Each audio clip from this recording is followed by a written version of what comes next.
Welcome to Conversations with Peter Boghossian. I'm here with my co-host Christina Buttons and the one and only Johann Hari. Thank you so much for joining us. We're very excited to talk to you. I'm so excited to talk to you again, Peter. I should just apologize to all your listeners for two things. One is I've just had COVID, so my brain is slightly underfunctioning, and I have drunk so much caffeine today that it's possible that I will die of a stroke while talking to you. So I'm glad that my last words will be captured for posterity. But if I, especially with my weird Downton Abbey accent, if I start like gabbling and going too fast, please say like, slow the fuck down. No, you're good. Do you drink hot coffee or cold coffee? Oh my God, cold coffee is literally like, I'm strongly opposed to the death penalty, except for people who drink cold coffee. Oh my gosh. So they disgust. I'm sorry, Peter. There's my, I have cold brew. See, I will re-put your execution, but I will not try to stop it. I drink cold coffee too. I do my cold brew and I put ice in the bottom. Aren't you supposed to drink tea or something over there? We are. I'm a rare British person who likes neither tea, nor the monarchy, nor soccer. So I love my country, but some of the key symbols of it, sadly, I have to reject. Wow. Well, I've got a very great secret surprise for you coming out about tea pretty soon. So let's say, the last time you and I were together, we had dinner. You remember the dinner? We did. It was lovely.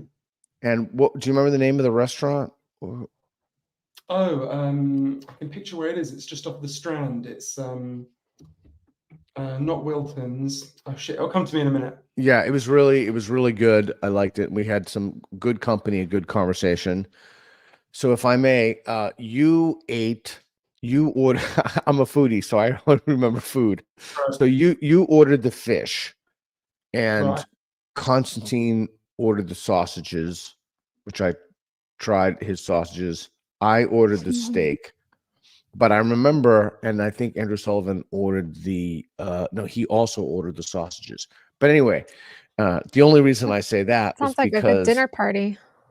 Yeah, it was really fun. So the only reason I say that is because you ate like a bird, like you ate two small things, and then I was like, wow, like, can I try some? And then you said you can have the whole thing. I was like, really? Do you remember that? Because I'm taking Ozempic, it was partly to research it for this book that I wrote, Magic Pill.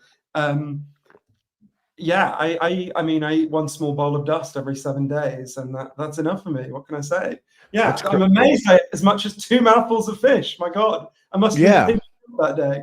Yeah, and I ate the whole thing. STK Steakhouse Strand, that's the name of it. STK Steak. Yeah, it was delicious. My steak was wonderful, but I just remember like, wow, I remember saying to you, like, you're not hungry, and you're like, no, I'm full. It's the weirdest thing. So I never forget the exact moment I learned about the existence of these new weight loss drugs. It was the winter of 2022, and it was that moment when the world was opening up again after the plague. And I got invited to a party, and this party was thrown by an Oscar-winning actor. I'm not saying that just to name drop, it is relevant. And I thought, fuck, a party, I remember them. So in the Uber on the way there, I was like really excited, and then I suddenly had this moment of like self-consciousness because I had gained quite a lot of weight during COVID, and I was quite fat at the start. And I suddenly thought, oh, it's going to be a bit embarrassing, it's a bit awkward. And then I thought, oh, wait a minute. Almost everyone I know gained weight during lockdown. This is going to be a fascinating party. I'm going to see all these Hollywood stars with a bit of like chub on them. This is going to be really interesting. And I arrived and I started to walk around, and it was bizarre. It's not just that people hadn't gained weight. Everyone was like bone thin, right? And not just like the super famous ones, like their partners, their kids, like the screenwriters, just everyone was so much thinner than they'd been at the start. And I bumped into a friend of mine on the dance floor, and I said to her, God, it looks like everyone really did take up Pilates during lockdown. And she like made the noise you just made. And she said, well, you know it's not Pilates, right? And I had no idea what she was talking about. And she pulled up on her phone an Ozempic pen. And that was when I discovered that there has been this enormous medical breakthrough. As one of the scientists later put it to me, we now know what controls human appetite. So we had these new weight loss drugs, in case anyone listening has been under a rock, things like Ozempic, Wegovy, Mojarro, which cause staggering levels of weight loss. If you take Ozempic, Wegovy, you lose on average 15% of your body weight within a year. If you take Mojarro, you lose on average 21% of your body weight within a year.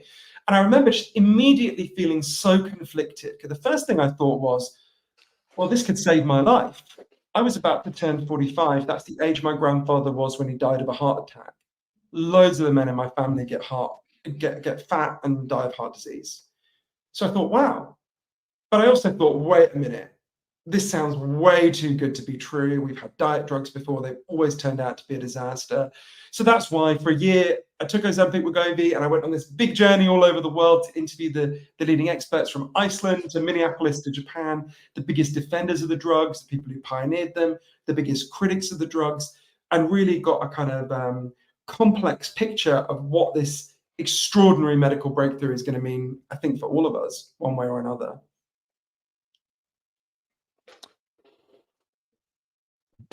There's so much there to unpack.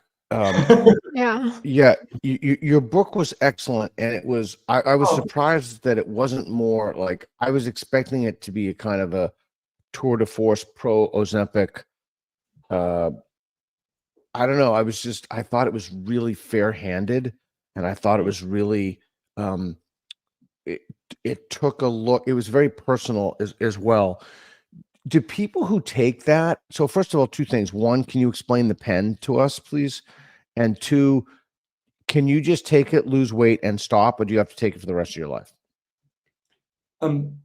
It's funny, you said it's fair-handed. That's been the most common feedback I got. And it's interesting because you know me, Peter, I'm not temperamentally a kind of on the one hand, on the other hand kind of person. Yeah.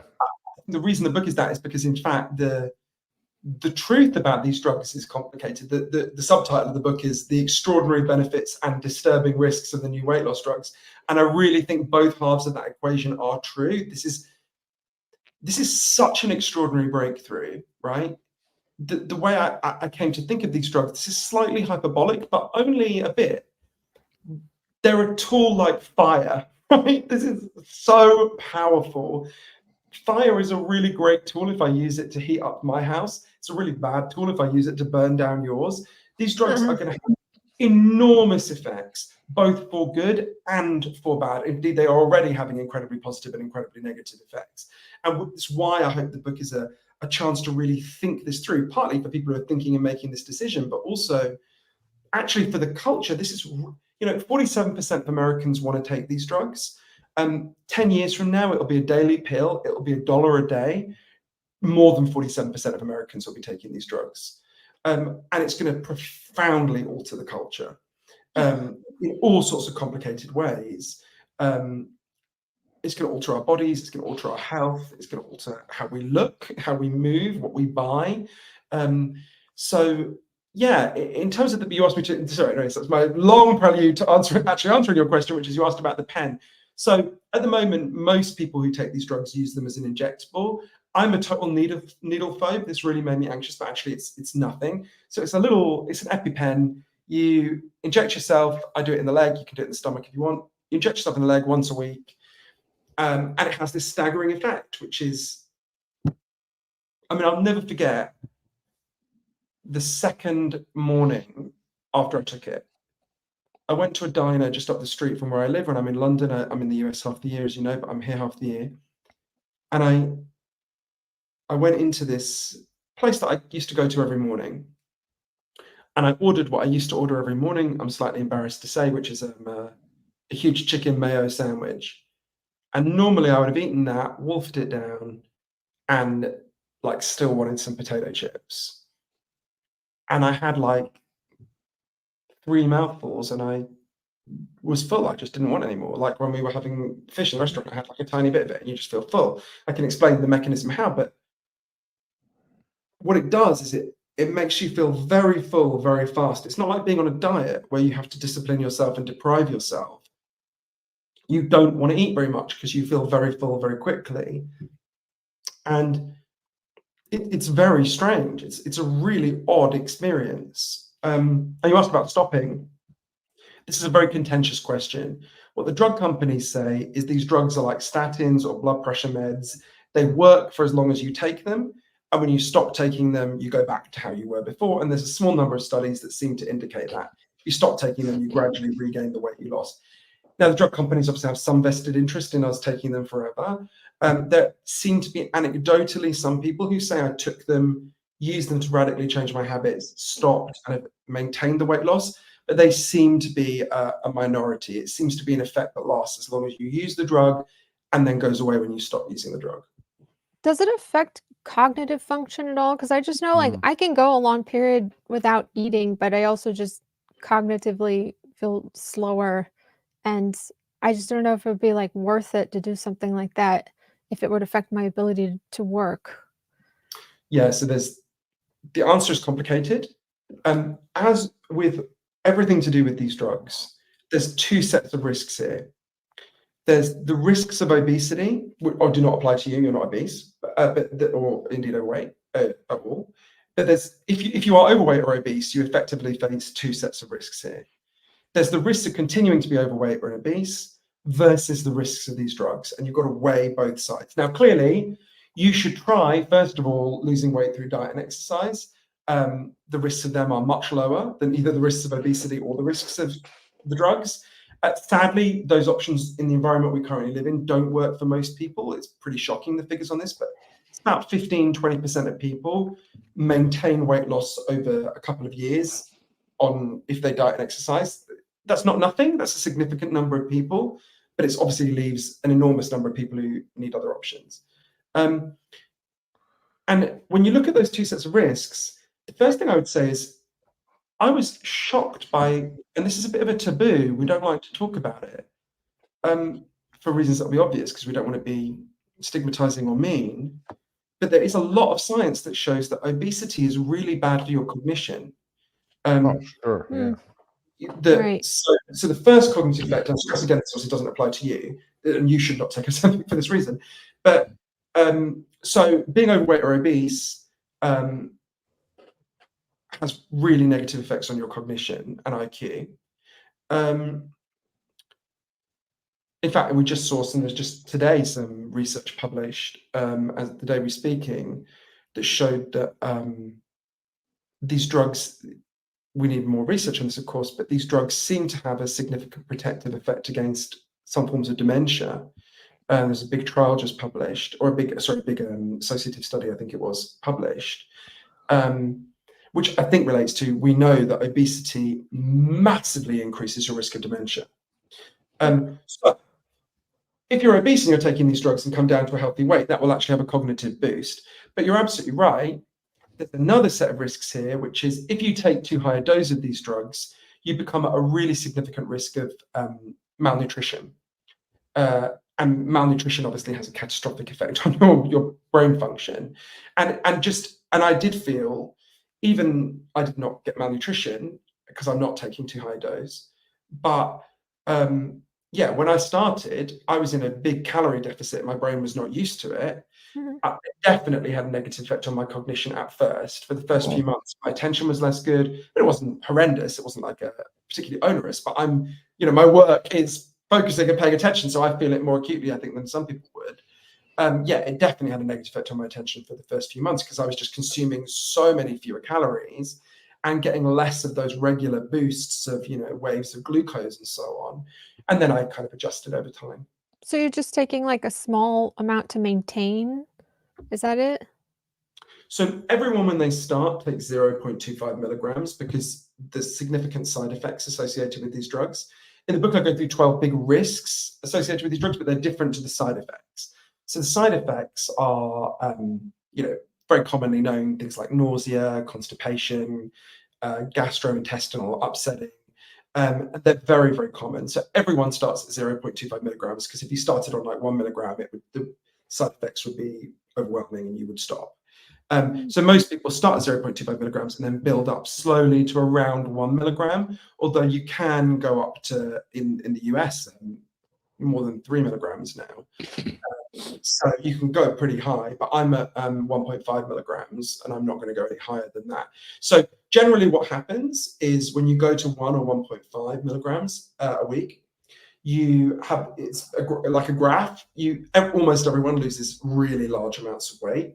and then you plateau, which is what you'd want. Obviously, a drug that made you lose, if the graph went infinitely down, that would be a very bad thing.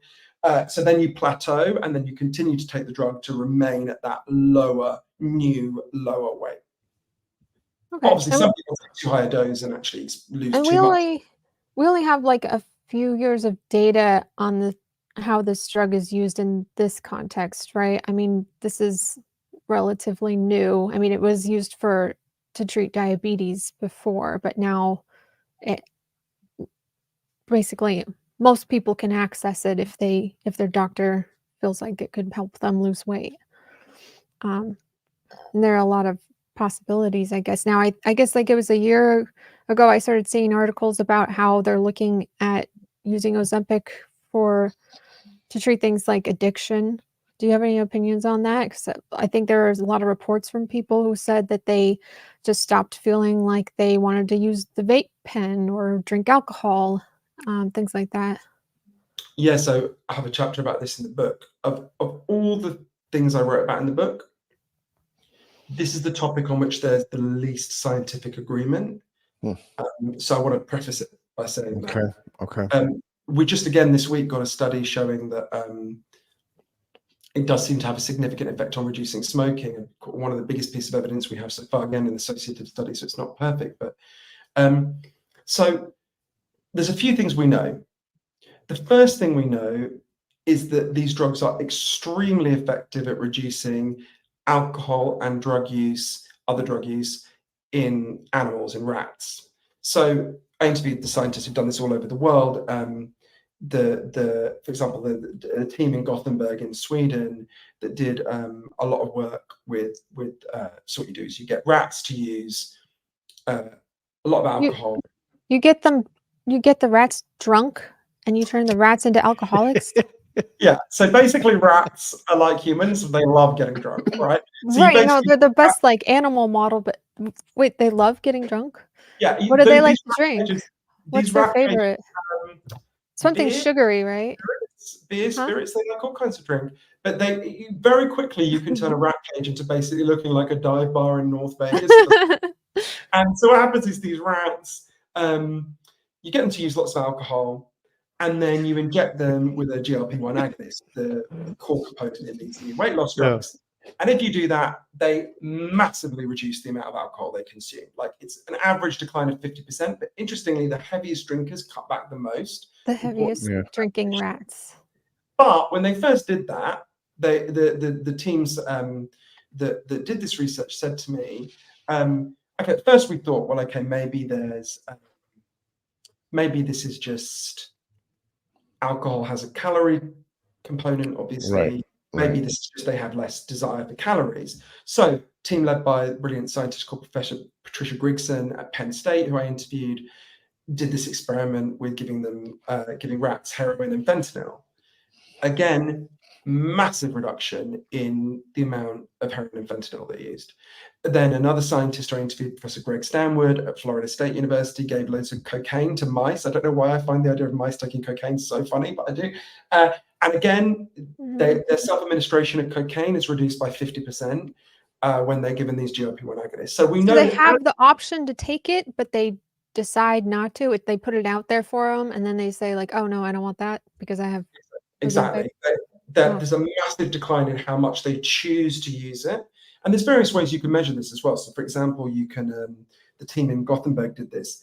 You can measure not just their use, but how much they want it. Obviously, you can't interview a rat, but what you can do is, for example, you can they can have a bottle with booze in it, and they can have a little lever. And to get the booze, you start, and they just have to push the lever once, and they get the booze. And you can then make it more difficult for them to get the booze over time. So you can make it so they have to push it 25 times to get the booze. And when you give them GLP-1 agonists, they give up much sooner. So they're just not as willing to put in effort to get it, which tells us they like it less, they want it less, they're less driven by it. So it affects their psychological motivation to use the alcohol or other drugs, which is pretty significant, right? So very exciting early research in the animal models. And then we have type 2 diabetics using these drugs for nearly 19 years now. And crucially, in the last couple of years, we have people using it for obesity.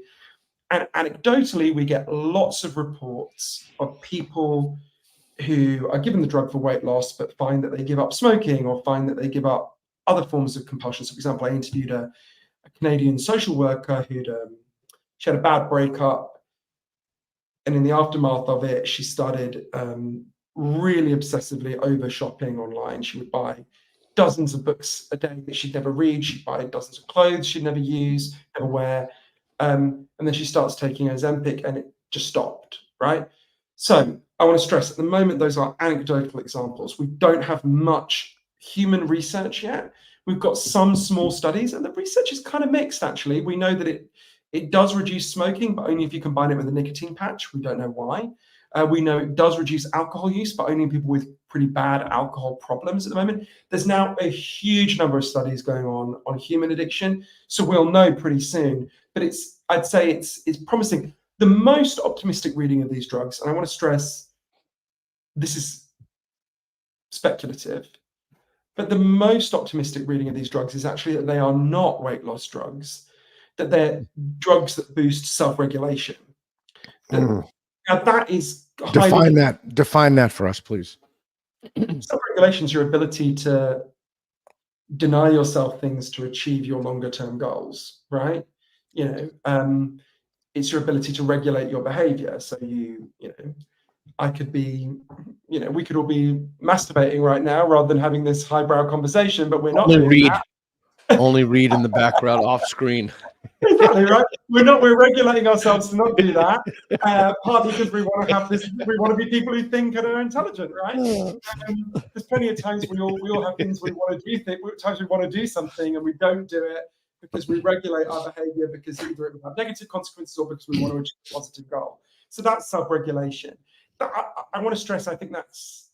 Yeah, I want to stress again. That's speculative. I think that's the most crazily optimistic reading of the drug. It's not, we shouldn't dismiss that interpretation. It's not inconceivable, but we need a lot more evidence before. So couldn't we all end up being on Ozempic, even though some of us don't need to lose weight? Yeah, I don't think that's the most likely scenario, not least because of the 12 significant risks. I think if you're obese, particularly if you're severely obese, that is so risky that it's worth taking the 12 risks of these drugs. Sure. If we're talking about more minor benefits or benefits that can be achieved more easily some other way, I'd be more cautious. So I have to say, I'm slightly embarrassed to say this. Of all the things I learned for the book, the thing that most shocked me, it's actually something I thought I'd known since I was a kid. It's how unbelievably bad for you obesity is. Oh, for sure. Since I was like 5, I guess if you'd said to me, Johann, is being fat bad for you, I would have got more, yeah, and I was stunned by how bad it's for you. Let's think, obesity makes you more likely, significantly more likely to get cancer, dementia, heart disease, stroke. Can you define obesity for us, please? Yeah, it's having a BMI higher than 30. So anyone, you can go do a BMI calculator online. It's your weight divided by your height divided by your weight. It's a very easy figure to come up with. So my BMI has always been high because I carry a lot of muscle mass around with me. It probably sounds like a douchey thing to say, but it's actually true. I'm just so ripped. BMI won't work for me. Yeah. BMI. So BMI, there are no perfect measures of obesity. BMI, the reason why almost every medical institution in the world uses it, or there's been a kind of woke backlash against the use of BMI, but yeah, BMI is used. We'd pull up the BMI again. So the reason why people like Professor Walter Willett at Harvard, who's the most cited nutritionist in the world in scientific papers, the reason why he says we should continue to use BMI, and I was persuaded by his argument, is so BMI has one significant flaw, which is that for people like you, BMI does not distinguish between fat mass and muscle mass. Correct. So Arnold Schwarzenegger in The Terminator and Lizzo would probably have fairly similar BMIs. Correct. So sometimes people go, well, we shouldn't use BMI because it can't make this distinction and medically it doesn't help. To which Professor Willett and many other people like Dr. Igor Sapochnikov said this to me, is, well, any doctor can immediately see whether you are Arnold Schwarzenegger or Lizzo. Right? I mean, they wouldn't put it as crudely as that, but like Dr. Sapochnikov said to me, you know, he works in a working class area in Panorama City in LA. You know, he had people coming in who are like, you know, 400 pounds, who are in terrible danger in their health. And they'll go, oh, don't tell me my BMI is bad. BMI isn't a scientific measurement. And he's like, right, you're not, you know, you're not Arnie, right? You know, I can see that your problem here is not that you're carrying too much muscle mass. Now, he's a very compassionate person. He wouldn't put it as bluntly as that. But so some of the flaws with BMI, and they're relatively minor flaws, you know, but one of the things I think is really revealing as well is there are alternatives to BMI. There are things like the body adiposity index. It's just harder to measure. You have to immerse someone in water to see how much space they take, that kind of thing. You can measure someone's percentage of body fat. There's like those tools, right? You can exactly the calories. Yeah, exactly. But you'll notice the kind of left-wing backlash against BMI. They're not saying a BMI is imperfect, let's use these other measurements. They're just saying let's not measure obesity because they don't want to. They don't want to step on the scale either. Sometimes some fat activists will carry like little cards that they just give to the receptionist that they don't want to be asked to step on a scale because it is offensive or something. Well, I think we want to understand clearly many of these people are putting forward claims that are not true, right? Right. That's when we get into the fat studies. Peter knows all about that. Yeah, I'm one of the world's leading scholars in fat studies. But I do think we want to understand. We want to preface it by saying I don't think what's happening here is primarily an intellectual error. I think what's happening here is an overreaction to a real problem, right? So, for example, there's a woman called Shelley Bovey, who is a really interesting person. So you're younger than me, Christina, but for me and Peter, when we were growing up, the only time you ever saw fat people on television was like as the butt of the joke, right? Particularly fat women, right? And that was definitely the case when I was a kid. And the first person I ever heard challenge this was this woman, Shelley Bovey, who's British. And she really kind of introduced the idea of kind of fat pride into Britain. And she I remember seeing her on television, and she was the first person to challenge this. She kind of told her story. And I think it becomes more comprehensible when you hear her story. And she also has led to some further insights that I think are really interesting. So she grew up in a place called Port Talbot, which is a working class town in Wales. It would be like the equivalent of like Scranton, or like it was a big mining town. And this is the 60s, she was, as she would put it, the only fat girl in her school. And when she was 10 years old, her teacher said to her one day, "Bovey, stay behind after class, I need to talk to you." So she's sitting there thinking, what have I done wrong? And the teacher said to her, "Bovey, you're much too fat, it's disgusting. Go and see the school nurse, she's going to sort you out." So Shelley went to see the school nurse. The school nurse said, "Why are you here?" She said, "Well, the teacher says I'm too fat." The nurse said, "Take off your clothes, I'll inspect you." So she took off her clothes. And the nurse said, "This is disgusting. You're a pig. You obviously overeating." Just berated her and told her to eat less. And of course, Shelley left really upset. And she basically spent her whole life being berated this way. She was constantly being told she was disgusting.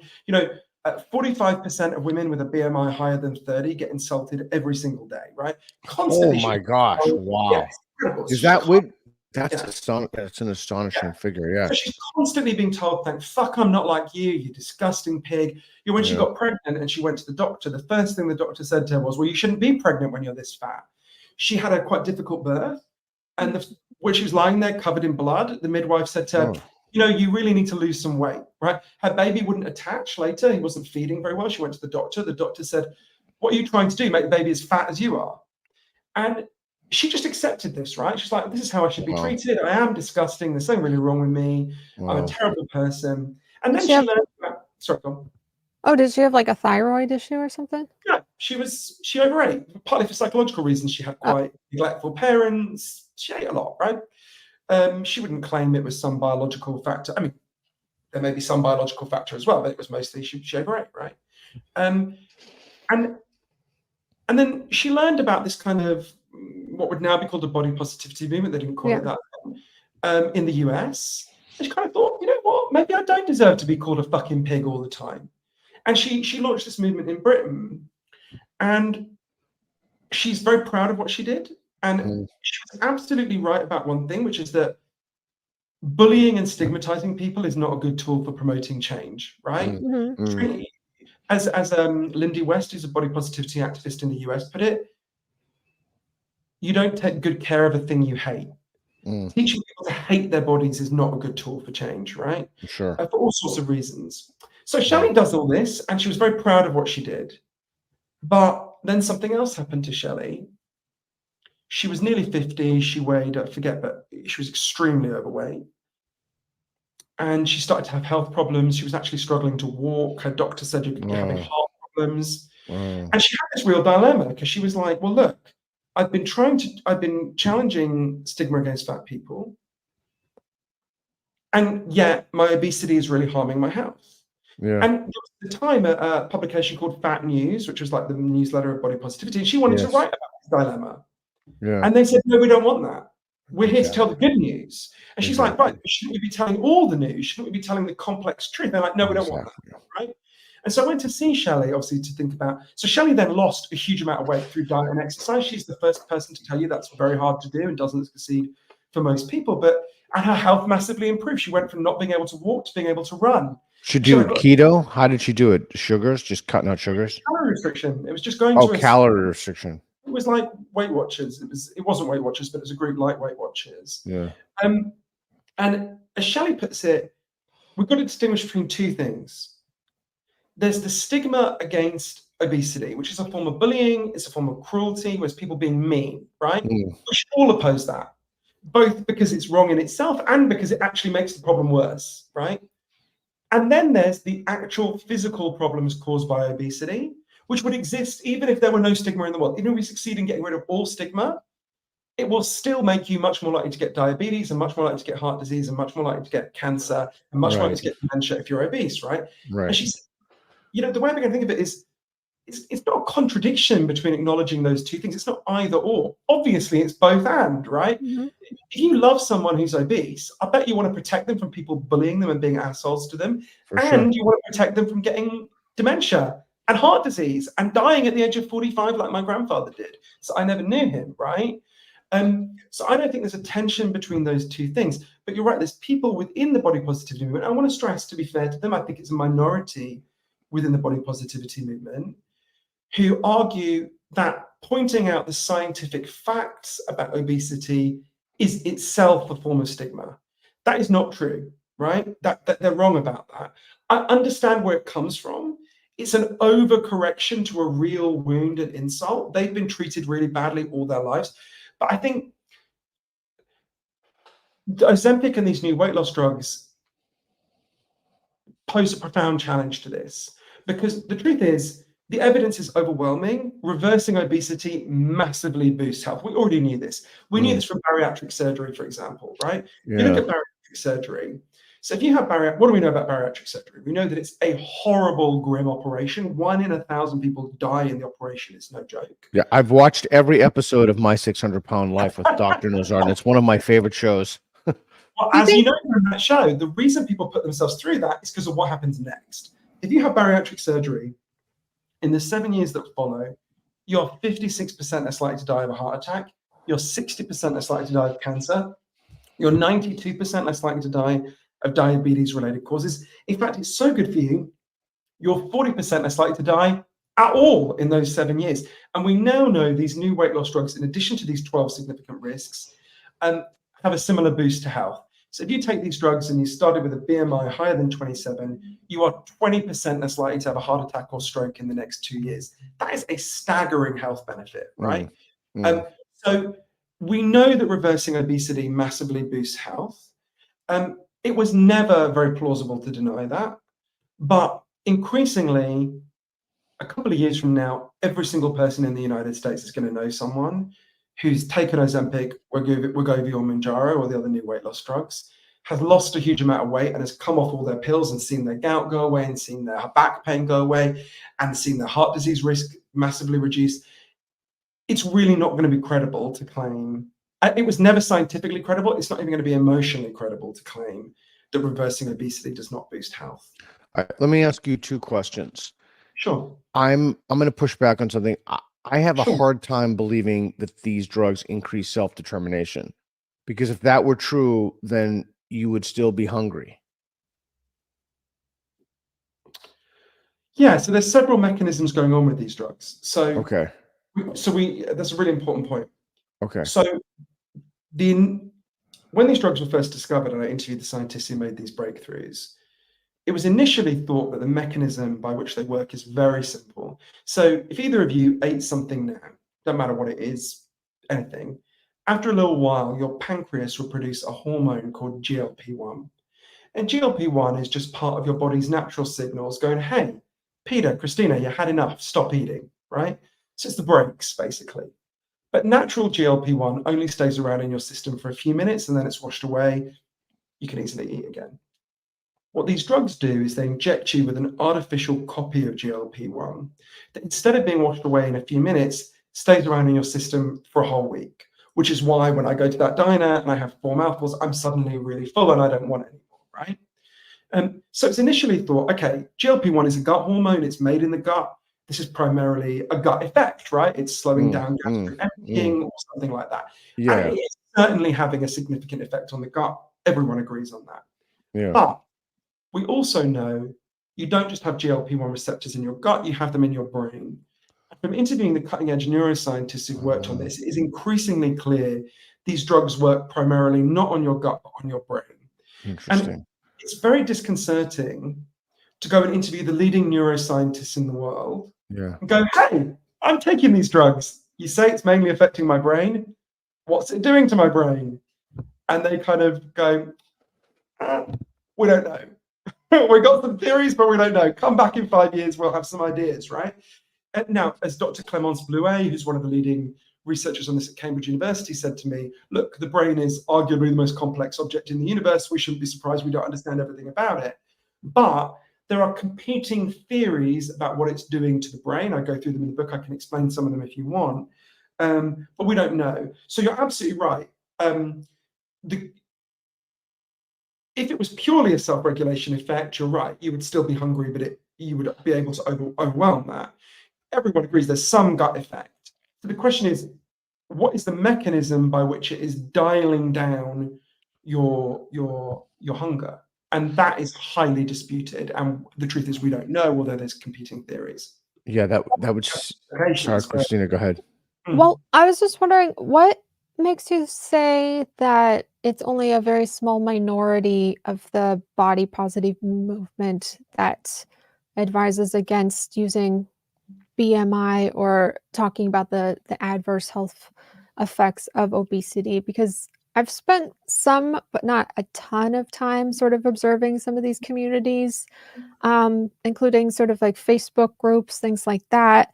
And that's appears to be sort of the consensus, is that, we don't talk about, BMI is totally useless. Like I once did an article about, well, I mostly write about trans issues, and there were a number of obese patients that really wanted to have a top surgery. It's just double mastectomy surgery, and they couldn't find one locally.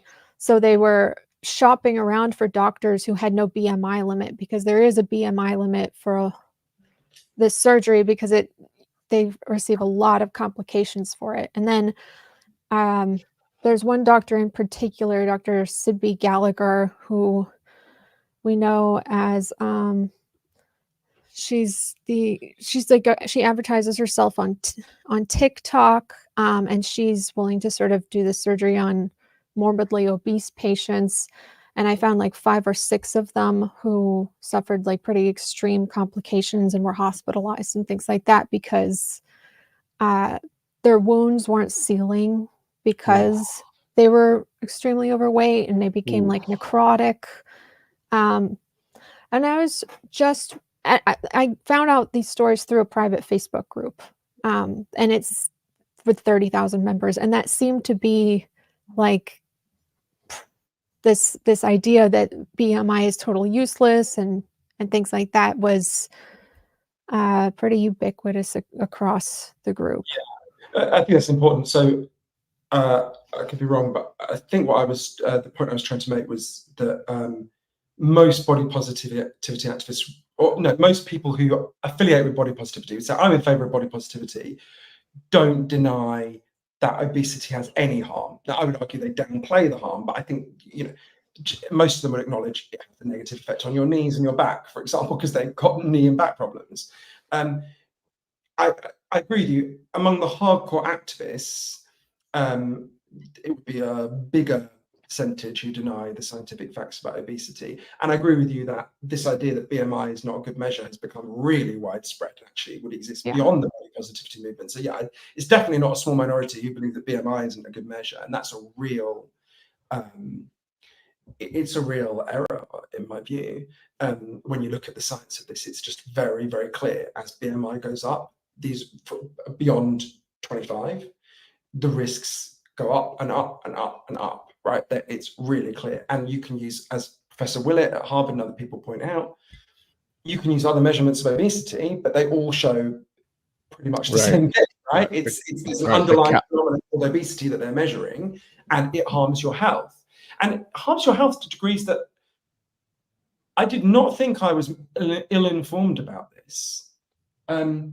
But I'm embarrassed to say, let's think about diabetes, type 2 diabetes, right? So I knew that obesity makes you more likely to get type 2 diabetes. I knew that diabetes is not a good thing to have. But I think if we'd been having this conversation 2-3 years ago, I think I would have thought, it is embarrassing. I think I would have thought, provided you've got good healthcare, which is, you know, not a given in the US, but let's grant it, provided you've got good healthcare, if you're a type 2 diabetic and you get insulin, you're basically like you and me, right? That's not true at all. If you have type 2 diabetes, you know, if you are obese when you're 18 years old, you have a 70% chance of developing type 2 diabetes in your life. And diabetes knocks on average 15 years off your life. It's the biggest preventable cause of blindness in the United States. More people have to have an amputation because of type 2 diabetes in the US than because they got shot. And you will have noticed a fucking lot of us get shot.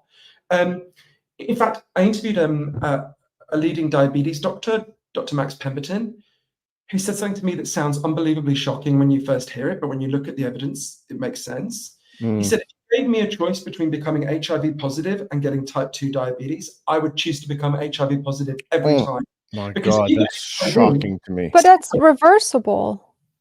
Diabetes. Type 2 is reversible. Well, and I think in his given, it's like, if it's not reversible, right? I mean, a minority of people can, through, my dad's one of them, can reverse type 2 diabetes through, you know, very high levels of discipline and weight loss. But most people with type 2 diabetes don't do that. You're right. In this analogy, he's taking it as a given that you've got a fixed type 2 diabetes. But the point he was making is, if you've got HIV, if you're HIV positive and you get medical treatment, you now live as long as everyone else. That is absolutely not the case for diabetes, right? It profoundly disables. It makes you significantly more likely to become profoundly disabled, and you are significantly more likely to die much, much sooner. And that's just one of the 200 negative effects of obesity. So when people emphasize the negative effects of the drugs, and there are lots of effects of these drugs that I'm very worried about, and that we should be very concerned about, you have got to weigh it on these scales.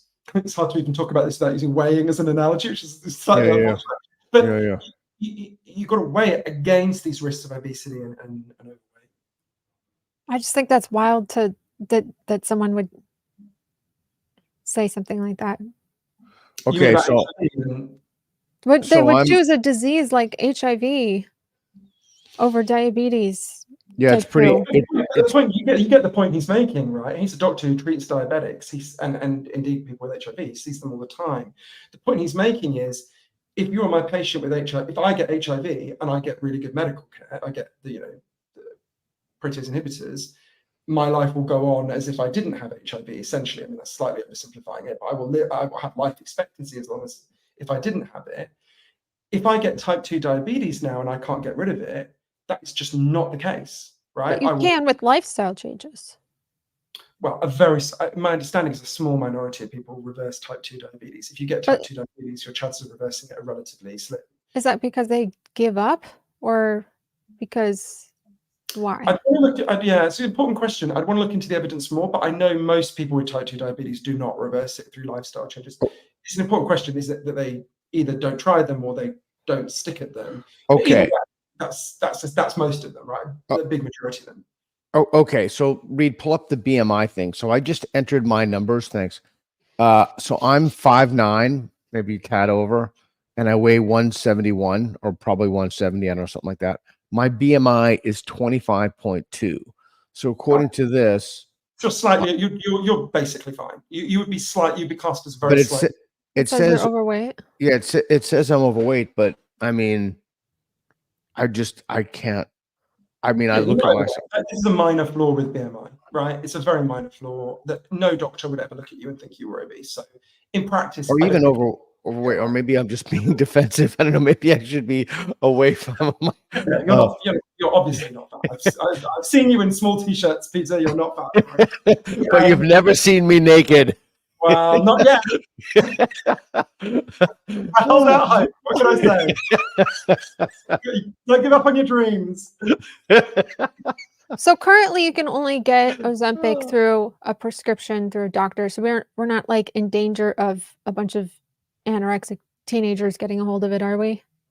This is, of all the 12 worries I have that I go through in my book Magic Pill, this is my biggest concern for the society. There's a few that I'm really worried about, but this is by far the biggest. So in theory, doctors are told, and you only give these drugs either to people with type 2 diabetes because it helps them, or people who are overweight or obese. You've got to have BMI higher than 25. In practice, these drugs have been given out on Zoom. Doctors are meant to check your BMI on Zoom. Good luck with that. In practice, doctors are not checking BMI. Many doctors, some are.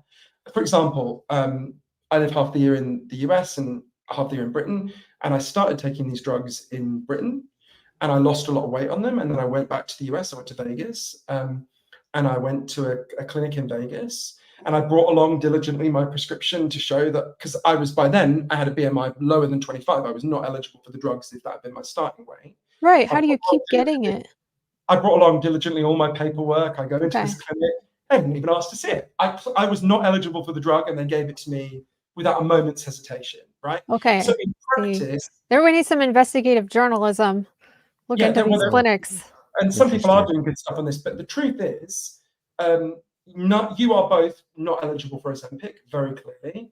I guarantee you, if you within an hour of finishing this call, you could be on Zoom with a doctor, and you would receive your Ozempic the next day. So the reason this is a problem for many reasons. Obviously, there's an issue around if you start at a healthy weight and you take these drugs to be super skinny, that can set in train all sorts of problems later in your life because you will have diminished muscle mass. I can explain that. But you went absolutely rightly, Christina, to the biggest one, which is eating disorders. Dr. Kimberly Dennis, who's one of the leading eating disorder specialists in the US, told me these drugs are rocket fuel for eating disorders. So anyone who knows anyone who's had anorexia will know there's I did when I was a teenager. Oh, well, then you'll know much better than me. I'm really interested in hearing what you think about this, because as I understand correctly, correct me if I'm wrong, the way people with anorexia have explained it to me is there's a kind of conflict within you between, obviously there's the biological part of you that wants to live and therefore wants to eat, and there's a psychological part of you that for complicated reasons wants to starve yourself. And what these drugs can do is just amputate your appetite. They can empower that psychological part over the biological part. And my worry, and more importantly, the worry of these eating disorders experts, is if we don't tighten the regulation around this, we will have an opioid-like death toll of young girls who themselves to death using these drugs in a way they would not have been able to. But given your experience, Christina, what do you think? Yeah, I mean, I'm already like interested now and see if I could find any reporting on girls who have died from taking Ozempic who are anorexic like that. And I'm interested in any kind of investigative reporting on clinics that prescribe it without doing more thorough background or assessing whether or not someone actually needs it. I think that could be a problem. Well, I write in the book Like about how pill mills during the opioid crisis. It's not that different. Oh, there's even a tighter analogy. We've actually been here before with diet drugs. So I write in the book about how in the early 90s, there was an amphetamine-based diet drug that was very popular. And there was a congressional hearing led by the one of the congressmen for Ohio that is really devastating when you read it. So there's just testimony from, young women who use these drugs to starve themselves until they passed out. There's one really heartbreaking. There's a guy called Tony Smith, who's from State Center in Iowa, whose daughter Noelle, when she was very young, would say, Daddy, why am I so fat? Don't you think I'm fat? She was not overweight at all. She starts obsessively taking these diet drugs and laxatives when she's like 10, 11, and died at the age of 21. And he's sort of pleading with them to regulate these diet drugs. We did then regulate those amphetamine-based diet drugs. But yeah, this is that supercharged, right? This is that a much, much bigger risk than that. So that's one of my real worries. In addition to having huge benefits for people like me, who have I've been obese most of my adult life.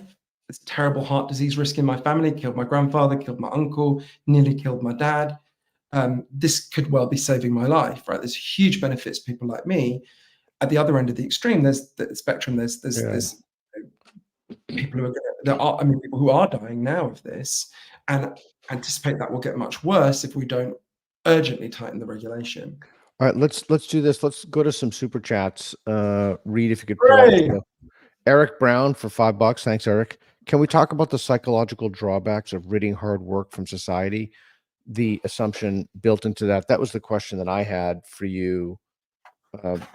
Mine was broader, but if it increases one's capacity for self-regulation, I wonder if that would have a detrimental effect over time. Like, I guess if you think of the will as a muscle and you atrophy that muscle by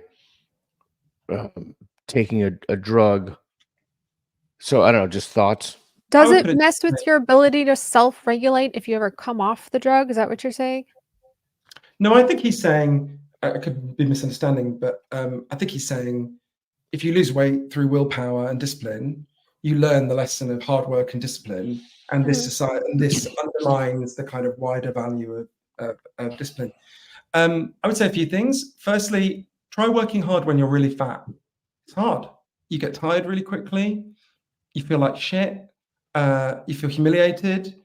Actually, I would argue if you've got a drug that massively reduces obesity, it will boost the amount of hard work in the society, because you'll work harder when you're not physically exhausted, rattled, obese, got diabetes, got cancer, getting dementia early. So I would say on net, but I think that's a good point.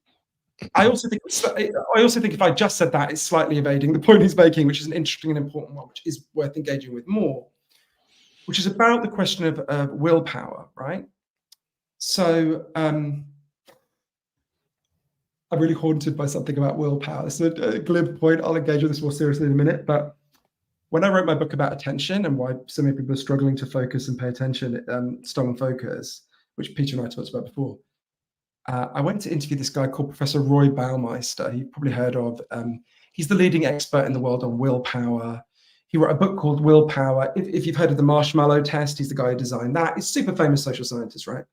So I went to see him and I said, I'm writing a book about why people can't pay attention. I'm really interested in what we can learn from your insights. And he said something like, exact words are in the book. He said something like, yeah, it's really interesting you say that, because I've noticed I can't really pay attention anymore. I play Candy Crush all the time on my phone. I play a lot of video games. And I was like, what the fuck? Yeah. You're the guy who wrote the book fucking Willpower, and you're telling me you play Candy Crush all day? It was like Invasion of the Body Snatchers, where you realize everyone's been fucking body snatched, right? Willpower is real, right? Professor Baumeister, many people have shown willpower is real, but willpower is very, very limited, right?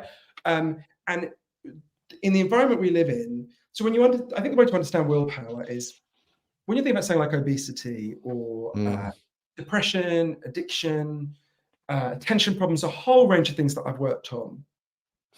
The best way to understand them, the fancy technical term for it is the biopsychosocial model. It sounds technical, it's actually very straightforward. All of these things have three kinds of cause. There are biological causes. Your genes can make you more vulnerable to these problems, though they don't write your destiny. For example, there are real brain changes that happen when you become addicted or obese or depressed that can make it harder to go back, right? So they're biological factors. There are psychological factors like loneliness, being controlled at work, all sorts of things, trauma, and they're obviously very real. And there are social factors like poverty would be an obvious one, right? So they're all real, biopsychosocial, and they play out to some degree in most people with these problems, right? So the way I think of it is it's like a bathtub with three taps. And for some people, the psychological tap's going to be turned high. Some people, it's going to be turned low, and the social one's going to be high. It varies from individual to individual, but it all swirls together and makes you a person, right? Willpower is one sliver of the psychological part of that, right? So it's real, right? In the biopsychosocial model, willpower is one bit of your psychological makeup. And willpower is always worth trying. And anyone listening who, for example, is fat, use your willpower and try to eat less. Absolutely. I doubt there will definitely not be a single fat person who has not heard that advice before. And the reason why obesity has exploded in my lifetime is not because people suddenly lack willpower. It's because the environment, the social factors, is predominantly because the environment massively changed. The entire food environment changed. We can talk about why. But so try willpower, but be aware that for most people, willpower is not enough. It can promote some change, and any change is positive in these things. For most people, we need more.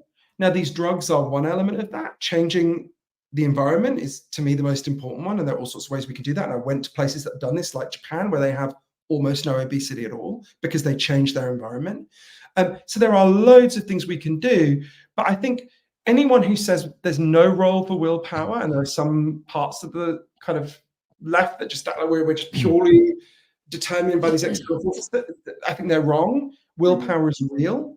But anyone who says it's all willpower and you should just do it with willpower is missing most of the picture. I think. Okay, a few quick things. I want to get to the super chats, but before we do it, I put a mini grant for intervention at a diabetes clinic, and what I wanted to do is use the Socratic method to see if I could design a cognitive and even epistemological intervention to increase treatment compliance among type 2 diabetics. But we don't have time to go into that now.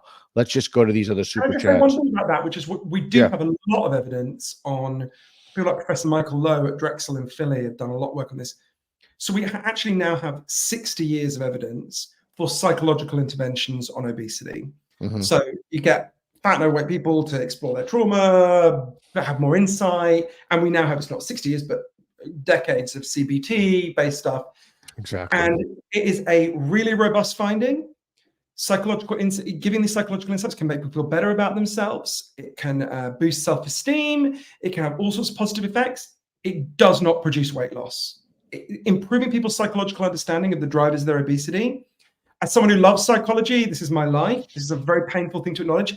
The science could not, just like we shouldn't have science denial around BMI, at this point to say we just need to give people psychological interventions on obesity, I know you're not saying it should just be that, so don't want to act like you're in that category, is just at this point cruel. There's too much temptation to eat junk? Is that we only have 2 minutes left. Sorry. You have a heart out, right? You have a heart out in 2 minutes. We can do another 10, 15 minutes. Don't worry. Okay, so real quick, I'm so sorry, Christina, but I want to get to these real quick. Eric Brown for $5. Also, any issues this may cause during the process of exercising and recovery? Don't forget, being out of shape is also quite healthy, even if thin. So any issues this may cause during the process of exercising and recovery? Big debate about this. Some people say it produces weight loss and therefore produces weight loss without exercise, so people will exercise less. There's definitely some. I'm so sorry, Mike. There's a cleaner just outside. I'm going to have to ask them to not. Yeah, that's fine. Sorry, Christina. Oh, and Mushy Season, €5. Coffee. Coffee nice. for Reed. Awesome. Reed needs extra coffee. I know exactly. Yeah. I've probably Reed. How many coffees have I ordered for you in your life? And you ordered for me thousands. By the way, the Starbucks cards only work in England, the UK, the US, and one more place in the Anglosphere. Reed, let's go to. Oh, did he? I think he got distracted by the cleaner. Let's go to. That's so funny. The super nice. He hasn't understood what I said, but the first thing he said was, "You're so thin." Oh, cool. Yeah, happy days. That must. So that's a positive reinforcement right there, right? Sorry. Yeah. No. So any issues may cause you in the process. Right. Yeah. So some people say you get the weight loss without exercise, therefore it will reduce people exercising. There's definitely some people fall into that category. On the other hand, lots of people who are really fat find it humiliating to exercise or indeed physically painful. And as they lose weight, they exercise more, right? So I think you're probably going to have both effects. You are having both effects. Which will be larger will have to be studied. There are people studying this at the moment. We don't know yet. Isn't that the highest percentage of treatment compliance? Isn't that, and correct me if I'm wrong, I haven't looked at this in a long time, but isn't it Atkins diet, like low sugar diets, or no? I mean, the evidence around dieting is that it's not that effective. About 15 to 20% of people keep the weight off over 2 years. I don't remember the people like Professor Tracy Mann have studied this. The variation is not that great. Is the reason, and again, I'm sorry, I'm just being so quick because I want to respect your heart out, but isn't the reason that the two Sorry, Peter, I don't know why you saying you haven't seen me naked and using the sentence, I want to respect your heart out. Why that gives me a juvenile level of amusement. Go on. Sorry. It's funny. I had that in the back of my head after I said it. I was like, oh my gosh. And now I'm just thinking about so what was the thing? Oh yeah, that it's very difficult to obtain accurate data because people lie about two things. They lie about diets and they lie about sex. All right, real quick, Mushy Season has another one, friend of the show. Chasing the Scream is an outstanding read. Thanks, Johann. Excellent. Couldn't agree more. I know so many people. Actually, your book just came up at dinner with Reed and I went out with friends. Your book, the quotation was the opposite of addiction, and we talked about that. That's really good. Thank you. We didn't get to talk about addiction. We'll do another one. Yeah, we'll have to do another one. So I just want to say real quick, someone asked if someone is going to take a weight loss drug, and I want to stress that the emphasis is because I'm not advocating it. You're free to advocate. I'm not advocating anything either way.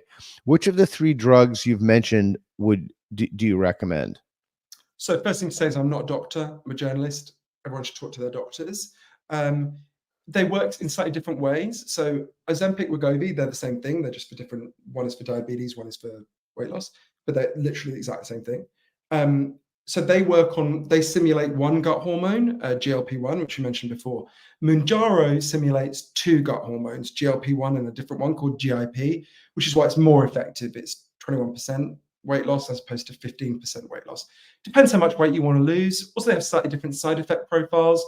If you've got a choice, if you were literally to go menu and you go, which one do you want? If you're really obese, go for Mounjaro. If you're just a bit overweight, go for Ozempic. Isn't there a pill too? Yeah, so already you can get semaglutide pills. They're slightly less effective at the moment, but they're going to become more and more effective over time. Okay, great. So you're a friend of the show. Where can people find you? And in full honesty, I can say I really like reading your books. I always learn a lot from them, and I find them to be just so beautifully written. Where can people find you? Oh, thanks, Peter. I'm really moved by that. It's true. If they go to johannhari.com, they can see all my books. Or if they go to magicpillbook.com, they can see the one that we've been talking about. They can see where to get the audiobook, the ebook, and the obviously physical book. What else am I meant to say? I'm sure I meant to say other things. My publishers give me this fucking script around. I'm like, I cannot say this. I'll sound like a dick. Yeah. But that's where they can find me. And they can see you're in Vegas 6 months a year. You in Vegas? Yeah. I'm writing a book about. I'm not meant to talk too much about it, but a series of crimes that are happening in Vegas. I've been researching it for 13 years. I'm finally finishing writing it. Crime book? It's a non-fiction crime book. Yeah, it's about a series of bizarre murders that have been happening in the city for a long time, and Well, I think reveals something really interesting still? about. Are they like mob related, or what's going on in No, Vegas? I mean there's a mob element. I'm really not meant to talk about Okay, it. don't No, talk you about have it. to Okay. now. No. Come back on. He'll talk about it off air. He'll talk about it off air. All right, When is it cool. going to Well, be done? I've got to finish it in the next year, so it's. I love true crime. I was waiting. I had to wait for both a trial to happen and for a serial killer's wife to agree to talk to me. So it was. oh my gosh. It was a very. Yeah, it's been a weird. It's been a weird journey. I mean, Vegas is weird at the best. There was a writer who said that the Vegas sign should say "Abandon reality, all ye who enter here," and I think it's a. Yeah, it fucks with your head being in Vegas too much. But, For sure. Yeah. It's hot there right now. It's so hot. Yeah. Well, Vegas is fucked for. I mean, look at what's happening at the Hoover Dam. There's an interview with the guy who was the head of the Nevada Water Authority in 1999, where someone said to him, "By 2025, there'll be no water left. What are you going to do?" He said, "I'll be dead. I don't fucking care." Like, oh, slightly disconcerting to read in 2024, but yeah, it's. Does it have anything to do with the dam and then the bodies that are being uncovered there? I can't talk about this. No, I'm right, isn't it? I'm right. Okay. All right. Cool. Well, keep your I'm so excited to learn more keep about it. your screen on, your camera on, and thanks a lot. Thanks, Christina, for coming on and being the co-host. Johann, thank you very much, and as always, thanks to Reed for doing all the back end stuff. We appreciate it. Right. And I don't know if we're in Vegas, we'll come to see you. We don't have any plans to go to Vegas, but next time we're on the island, let's have dinner again. Hooray! What a joy! Cool. Thank you both so much. I really enjoyed your questions. Thank you. Well, thanks. Thank you. Appreciate you being on the show. Thanks. You have a really cool life. Oh, thank you. I've got a great hard out for Peter as well. What can I tell you? Sorry, Oscar. Thank you for watching. Everything we do is under the umbrella of the National Progress Alliance, nationalprogressalliance.org. It's a nonprofit, independent 501c3. Your generous donations keep us going and keep fueling content like this. So please help us out. Make a donation. We very much appreciate it. Thank you.